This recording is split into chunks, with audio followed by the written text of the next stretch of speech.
আপনি পোস্ট দিচ্ছেন, কিন্তু আপনার তুলনামূলক ফলোয়ার এবং রিচ কিচ্ছু বাড়ছে না। সমস্যার কোনো কারণ নেই।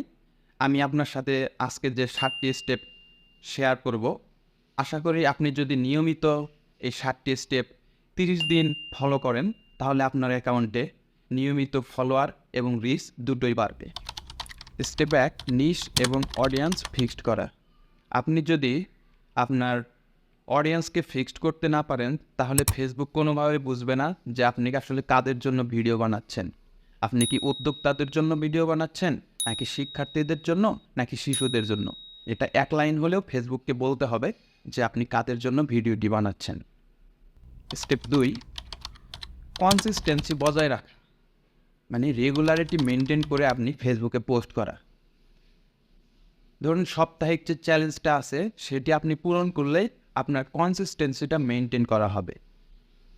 সপ্তাহে 5টা রিলস, 10টা পাবলিক পোস্ট, রেগুলার আপনার স্টোরিজ, এগুলা দিলে আপনার সাপ্তাহিক যে চ্যালেঞ্জ আছে এটি তো পূরণ হবেই, এবং সাথে সাথে আপনার যে কনসিস্টেন্সি বা রেগুলারিটি মেনটেন করা, এই ধাপটি কিন্তু আপনার পূরণ হয়ে যাবে। Step 3, value first content make করা। মানুষ আপনাকে কেন ফলো করবে? কিছু শেখার জন্য, নাকি শুধু বিনোদনের জন্য? আপনার কাছ থেকে যদি কিছু শিখতে পারে, তাহলেই না হয় কেউ আপনাকে ফলো করবে। আপনার মনে রাখতে হবে 80% ভ্যালু দেবেন আপনি কিছু শেখানোর জন্য, 20% দেবেন সেলসের জন্য। মনে রাখতে হবে মানুষ কেন আপনাকে ফলো করবে, এই কেনটা খুঁজে বের করতে হবে, আর এই কেনটাই হলো ভ্যালুয়েবল কন্টেন্ট মেক করা। স্টেপ 4, 3 সেকেন্ড হুক দিন। হুক হচ্ছে মানুষকে আকৃষ্ট করা।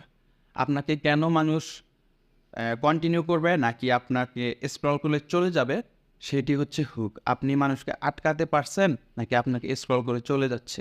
আপনি প্রথম 3 সেকেন্ডের ভিতরে প্রমিস করুন যে আপনি এই সলিউশনটা দিচ্ছেন, তাহলে মানুষ আপনার পুরো ভিডিওটা দেখবে। আমার ক্ষেত্রে আমি আপনাদের জন্য ব্যবহার করেছি। আপনি কি ফলোয়ার পাচ্ছেন না? এই 7টি রুলস ব্যবহার করলেই আপনি নিয়মিত ফলোয়ার পাবেন। এটা একটি হুক। স্টেপ 5, ক্যাপশন এবং সিটিয়ে দিন। পোস্ট শুট দেওয়ার জন্য নয়, অ্যাকশন চাইতে হবে। যেমন মানুষকে রেডি, ডান ইত্যাদি লিখতে বলুন, এবং যার দরকার তাকে ট্যাগ করতে বলুন। এতে আপনার মিনিংফুল ইন্টারেকশনগুলো বাড়বে। স্টেপ 6, কমেন্ট এবং এঙ্গেজমেন্টে অ্যাক্টিভ থাকুন। আপনি কোনো পোস্ট দেওয়ার পর মিনিমাম 1 ঘন্টা অ্যাক্টিভ থাকুন। অ্যাক্টিভ থাকার পর আপনার যে কমেন্টগুলো আসবে সেগুলো রিপ্লাই দিন। আপনার ফলোয়ারদের সাথে একটি কনভারসেশন ক্রিয়েট করুন। এতে ফেসবুক বুঝতে পারবে যে আপনার কন্টেন্টে পাবলিক ভ্যালু পাচ্ছে। স্টেপ 7, টপ পারফর্মিং কন্টেন্ট দেখে আপনি কন্টেন্টটি ডাবল করুন। আপনি যদি প্রতি সপ্তাহে একটি লিস্ট করেন যে আপনার টপ পারফর্মিং পোস্টগুলো কোনটি, সেগুলো থেকে সেগুলো কেন রিচ ভালো হচ্ছে, অন্য কন্টেন্টগুলো কেন রিচ ডাউন হচ্ছে, এই কারণগুলো খুঁজে বের করুন। আপনি যদি আপনার টপ পারফর্মিং পোস্টটি খুঁজে না পান, তাহলে আমাকে কমেন্ট করতে পারেন টপ পারফরমেন্স কন্টেন্ট। আমি আপনাদের চেষ্টা করব পরবর্তী ভিডিওতে কিভাবে টপ পারফরমেন্স কন্টেন্ট বের করতে হয়। ফেসবুক কখনো কাউকে রাতারাতি ফল দেয় না। আপনি যদি আমার বলা এই 7টি স্টেপ ফলো করতে পারেন, তাহলে আপনি 30 দিন পরেই এর পার্থক্য বুঝতে পারবেন। আর যদি আপনি 30 দিনের প্ল্যান চান, তাহলে আমাকে প্ল্যান লিখে কমেন্ট করুন।